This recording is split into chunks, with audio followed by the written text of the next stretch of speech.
Bismillahirrahmanirrahim. Assalamualaikum warahmatullahi wabarakatuh.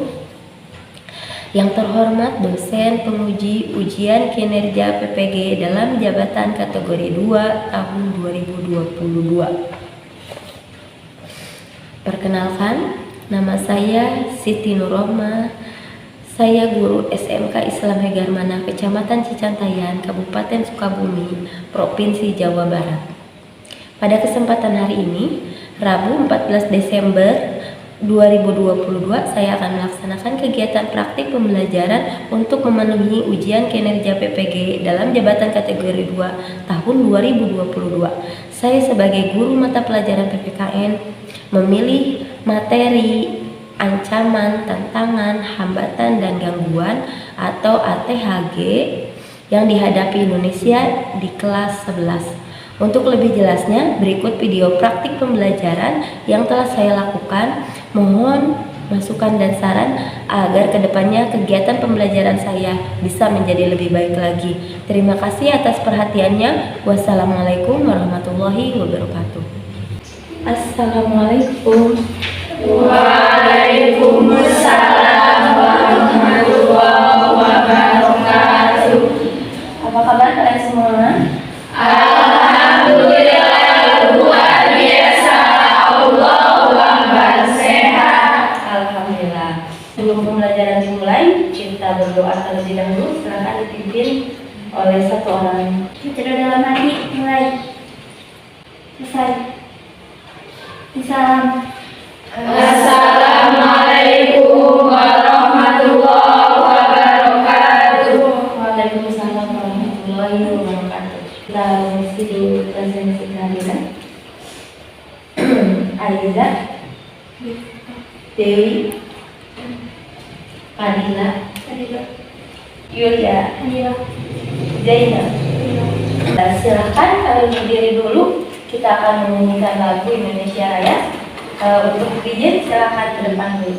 Indonesia Raya merdeka, merdeka, tanahku, negeriku yang kucinta. Indonesia Raya merdeka, merdeka, hiduplah Indonesia Raya. Silakan duduk. Ibu ingin mengajak kalian untuk ice breaking. Akan menebak warna, ya. Bukan tulisannya ya, tapi warnanya. Baik? Merah, Kuning, merah, hijau, biru, Selanjutnya, siapa yang masih ingat materi minggu lalu? Konflik adalah masalah sosial antara golongan atau lobby yang berusaha menghancurkan pihak lain. Contoh konflik di tengah keragaman masyarakat yaitu konflik antar suku, agama, ras, dan golongan. Ya.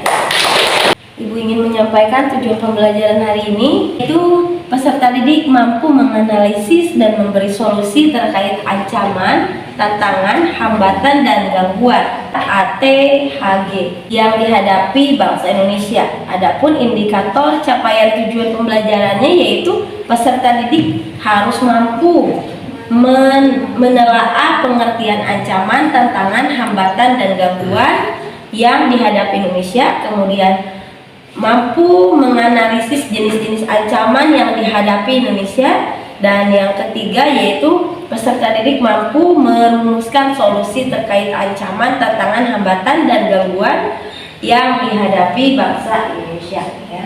Kegiatan pembelajaran hari ini yang pertama yaitu menyimak materi, yang kedua menyimak video masalah ya.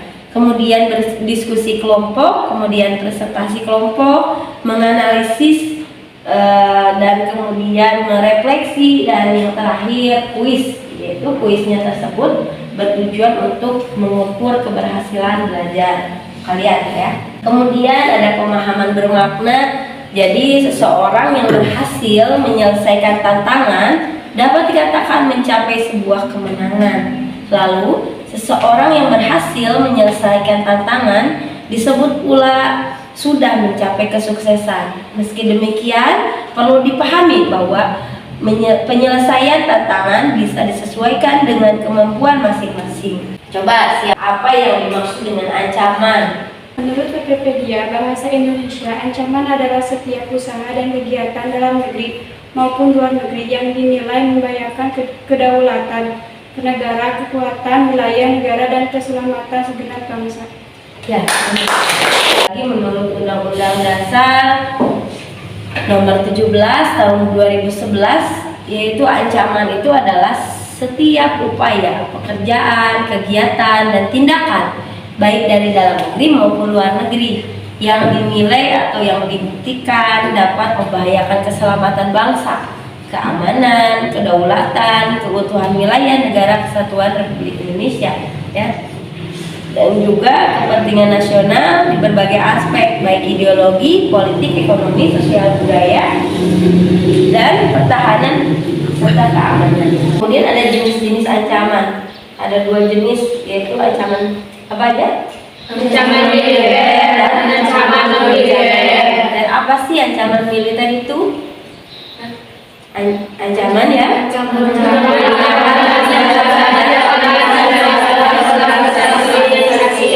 Yang dimana-mana ancamannya itu membawa senjata, menembak, dan lainnya, itu berarti merupakan ancaman militer. Sedangkan ancaman non militer itu ancaman apa sih? Jenis ancaman yang terdiri atas sekunder dan jenis ancaman militer di mana berdasarkan sifat fisik serta bentuk yang tidak terlihat secara kasat mata. Iya, jadi tidak terlihat seperti ada yang menembak dan lainnya. Jadi ancaman non militer itu tidak terlihat, seperti misalkan kecanggihan teknologi, ya. Coba sebutkan contoh ancaman militer. Berdiri. Beberapa yang termasuk ancaman militer diantaranya agresi militer oleh negara lain, pelanggaran wilayah oleh negara lain, spionase, sabotase, aksi teror bersenjata. Ya, terima kasih. Jadi ada banyak sekali sebenarnya ya ancaman militer itu, ya. Di antaranya ini ada gambar apa ini? Perahu kenapa? Perahu yang dibakar. Ini gambarnya kapal asing diledakkan dan ditenggelamkan di perairan Pulau Mas, ya. Jadi ketika ada, berarti ini masuk ke contoh yang mana? Agresi militer, pelanggaran wilayah oleh negara lain, ya. Berarti ini salah satu contoh gambar pelanggaran wilayah negara oleh negara lain. Mereka mau mengambil ikan dari sumber daya alam yang atau sumber laut Indonesia. Sebutkan contoh ancaman non militer, ya, silakan. Contoh ancaman non militer, ideologi, politik, ekonomi, sosial budaya, teknologi, informasi, dan keselamatan umum. Ya, terima. Jadi benar ya bahwa ideologi itu merupakan sebuah ancaman non militer, di mana ideologi itu tidak terlihat, ya, seperti yang sudah dijelaskan tadi bahwa ancaman non militer itu tidak terlihat. Ini contoh-contohnya di mana ideologi, politik juga tidak terlihat. Seperti ini contoh gambar apa ini?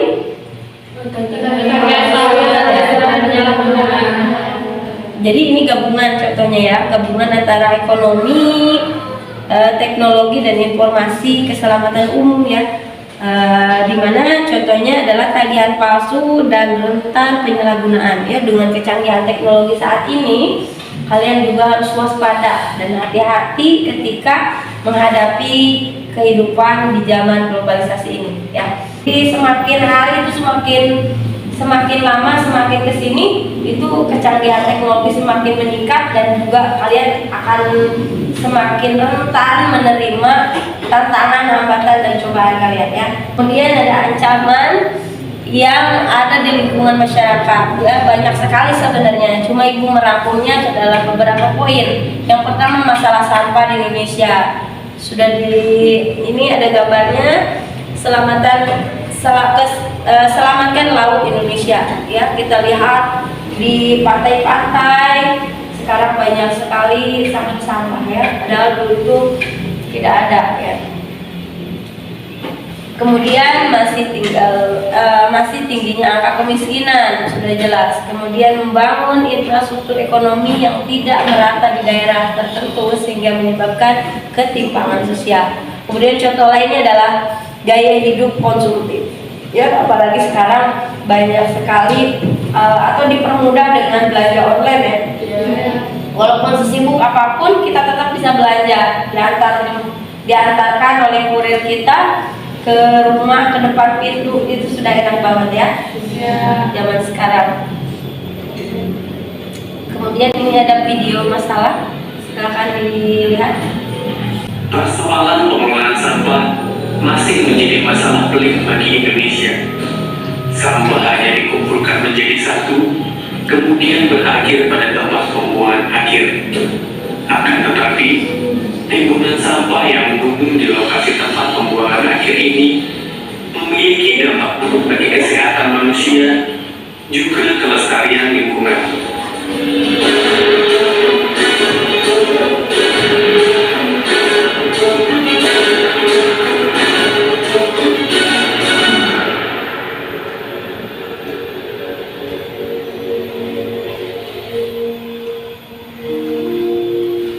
Indonesia merupakan negara terbesar keempat dengan jumlah populasi mencapai 273.523.615 jiwa. Luas wilayah Indonesia adalah 1.811.570 km persegi. Sehingga jika dihitung, setiap 1 km persegi diisi oleh 151 penduduk. Hal ini juga sejalan dengan jumlah sampah yang dihasilkan. Dari data Waste for Change, Indonesia menghasilkan sampah sebanyak 175.000 ton per harinya. Akan tetapi, dari banyaknya sampah ini, hanya 7,5% saja yang mampu didaur ulang dan dijadikan kompos. Sisanya sebanyak 10% sampah ditimbun, 5% sampah. Timbunan sampah yang menggunung itu selain menimbulkan pencemaran lingkungan, juga menambah produksi gas metana dari sampah. Kasus ledakan gas metana di gunungan sampah TPA Cirende, Dwi Gajah, saja karena telah memicu terjadinya longsor di Kampung Cilimus dan Kampung Pojok. Ledakan metana itu juga mengakibatkan 157 orang kehilangan nyawa. Mereka umumnya adalah para warga, tak sedikit dari mereka berprofesi sebagai pemulung. Sejak peristiwa itu, seluruh pemangku kepentingan dalam penanganan sampah mencari cara untuk mengatasi permasalahan ini. Oke, satu lagi videonya. Indonesia disebut sebagai negara penghasil sampah terbanyak nomor 2 di dunia setelah Tiongkok. Menurut data yang pernah dipublikasikan oleh Kementerian Lingkungan Hidup dan Kehutanan, menyebutkan bahwa jumlah rata-rata produksi sampah di Indonesia mencapai 175.000 ton per hari dan dalam setahun bisa mencapai 64 juta ton. Bahkan di kota besar seperti Jakarta, keadaan sampah justru semakin parah. Budaya membuang sampah pada tempatnya yang dilakukan oleh warga Jakarta belum bisa berjalan dengan baik. Sulit sekali untuk menghilangkan budaya buruk tersebut, karena hal ini sudah menjadi budaya sejak lama dan turun-temurun sehingga dianggap hal yang biasa. Jadi, kapan Indonesia bisa bersih dari sampah?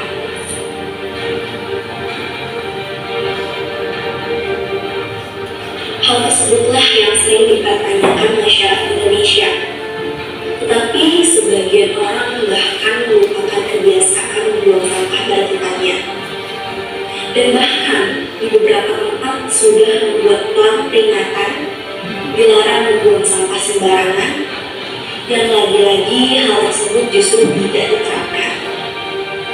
Mengeluh mengenai sampah, padahal dia sendiri pun masih membuang sampah pada tempatnya, mestinya harus dibentuk dalam diri masyarakat. Sampah adalah musuh dari kita semua, hal yang seharusnya dihilangkan. Budaya membuang sampah sembarangan pun mestinya juga harus dihilangkan. Kita harus bisa saling gotong royong Indonesia. Begitu pelitnya permasalahan sampah di Indonesia ya. Sampah itu memang dari zaman dulu sampai sekarang itu semakin kesini semakin parah. Tapi memang sebenarnya sudah ada juga yang mengatasi permasalahan sampah ya. Tetapi tidak seluruhnya se-Indonesia ini, masih banyak ternyata di sungai-sungai, di laut sampah itu masih banyak. Berarti permasalahan di Indonesia itu tentang sampah itu masih sulit untuk diatasi ya. Kemudian Ibu ingin merumuskan masalah yang harus kalian pecahkan, yaitu bagaimana cara mencegah dan mengatasi permasalahan sampah di Indonesia ya. Untuk memecahkan permasalahannya, silakan nanti kalian cari di Google atau sumber lain.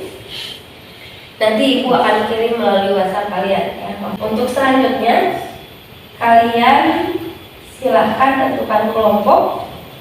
Pakai kelompok yang kemarin juga apa? Yang minggu kemarin ya. Dibentuk 4 kelompok aja. Silakan kursi dan mejanya disesuaikan bentuknya, letter U atau letter Y-nya.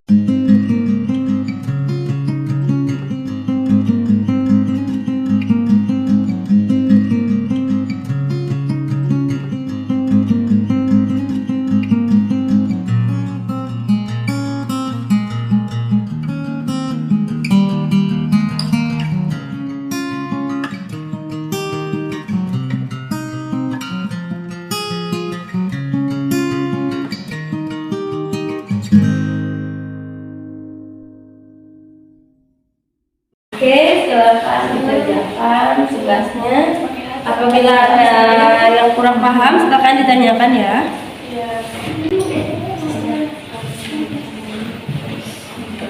Dibaca dulu petunjuk LKPD-nya.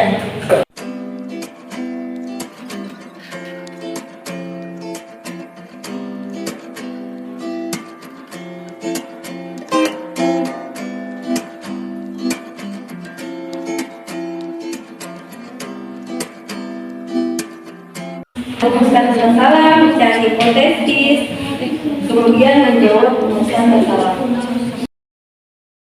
Mengumpulkan informasi dan literatur melalui Google ya. Atau lebih bagus lagi di Google Cendekia yang sudah dikirimkan ke alamat webnya ya, sudah dikirim melalui WhatsApp kalian.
Sudah mulai mengerjakan ini laporan sederhananya, sudah mulai ya.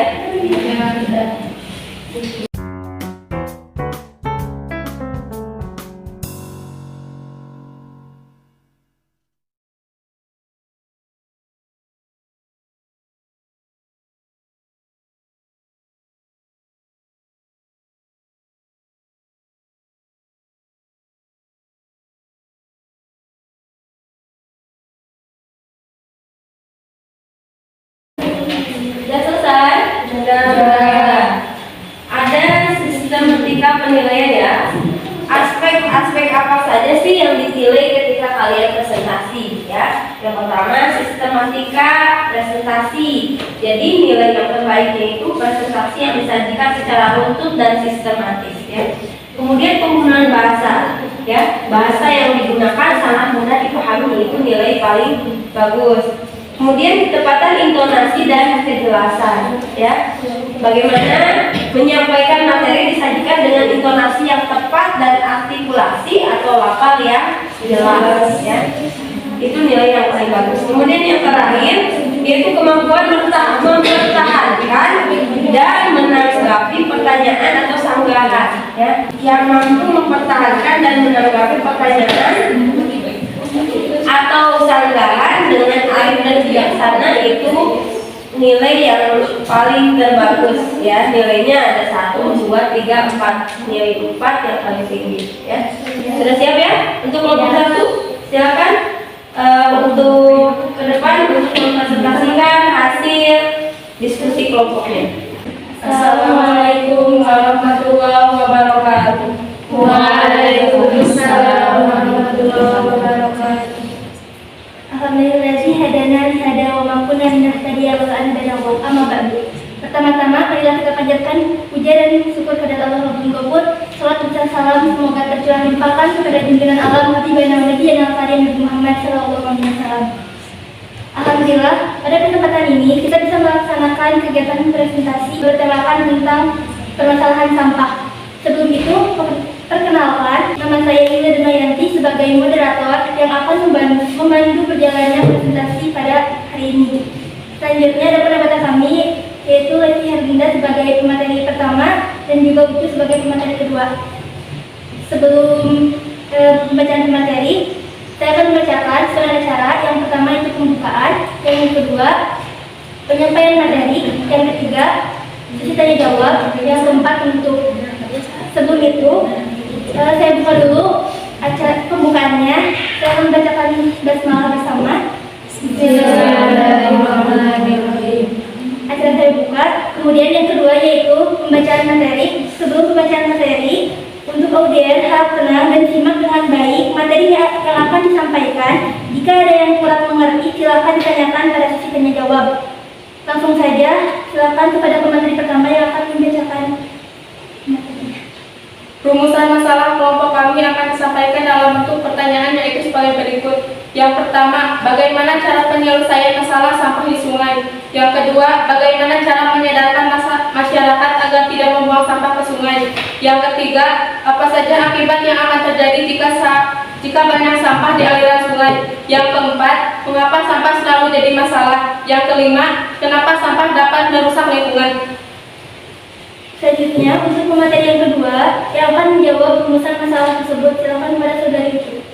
Untuk menjawab rumusan masalah tersebut, kelompok kami melakukan pencarian dan Google dan dari berbagai istilah ilmiah. Hasil rumusannya adalah satu, upaya mengurangi pembuangan sampah di sungai antara lain: satu, adanya papan larangan membuang sampah; dua, dikenakan sanksi sosial; tiga, papan diberi sanksi pidana dan sanksi denda. Terima kasih kepada pemateri yang sudah menyampaikan materinya.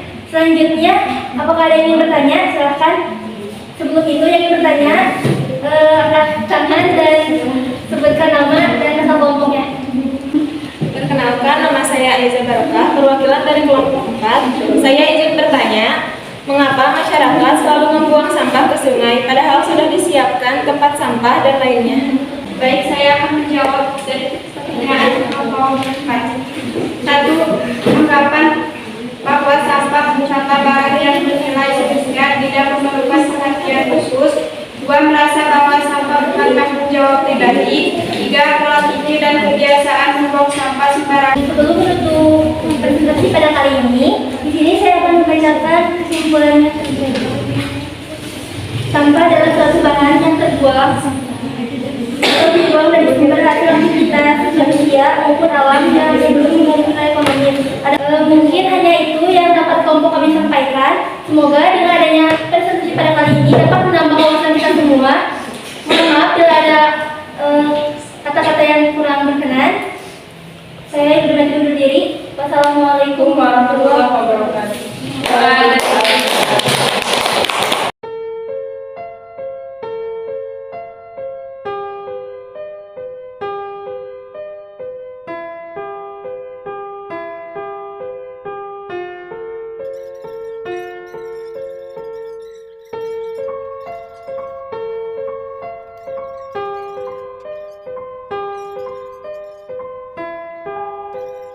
Alhamdulillah presentasinya sudah selesai ya.